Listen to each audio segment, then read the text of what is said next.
हजरत मोहम्मद पैगंबर साहब के जन्म दिवस के उपलक्ष्य में 12 वफात के त्यौहार को मुस्लिम भाइयों द्वारा उनके जीवन के महत्व और उनके सिद्धांतों को, शिक्षाओं को बताया गया एवं बड़े ही हर्षोल्लास के साथ मनाया गया। मोहम्मद पैगंबर साहब का जन्म दिवस है, 12 वफात का दिन है।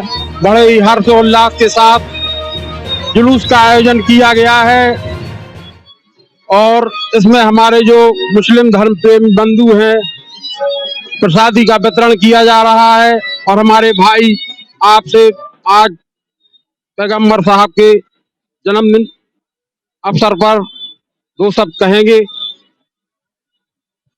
बिस्मिल्लाहिर्रहमानिर्रहीम।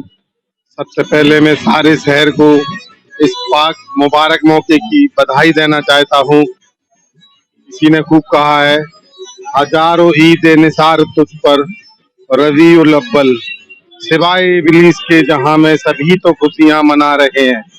आज हमारे नबी पाक सल्लल्लाहु ताला अलैहि वसल्लम की मुक़द्दस पाक विलादत का दिन है, जो सारी दुनिया में बड़ी धूमधाम से मनाया जाता है।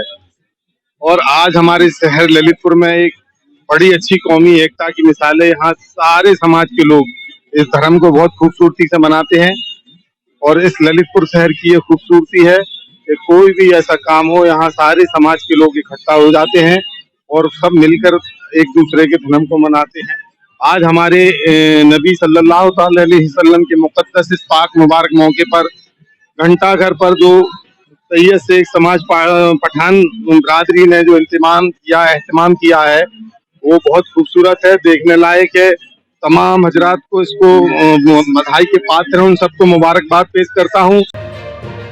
मुस्लिम समाज के लोगों ने जगह जगह जुलूस का स्वागत भी किया, मिष्ठान भी वितरण किया गया एवं जुलूस के दौरान ललितपुर पुलिस बल तैनात रहा और 12 वफात का त्यौहार बड़े भाईचारे के साथ मनाया गया। सब्जी मंडी में फ्रूट विक्रेताओं द्वारा आज मिष्ठान वितरण का कार्यक्रम किया गया है।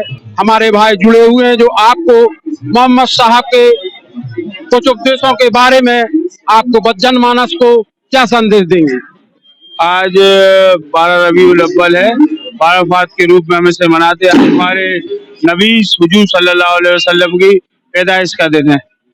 उन्होंने दुनिया में आके अमन, चैन और शांति का संदेश दिया है, हम लोगों को एक किया है। जो लोग अलग अलग टुकड़ों में रहते थे, उनको उनने मिलाया है।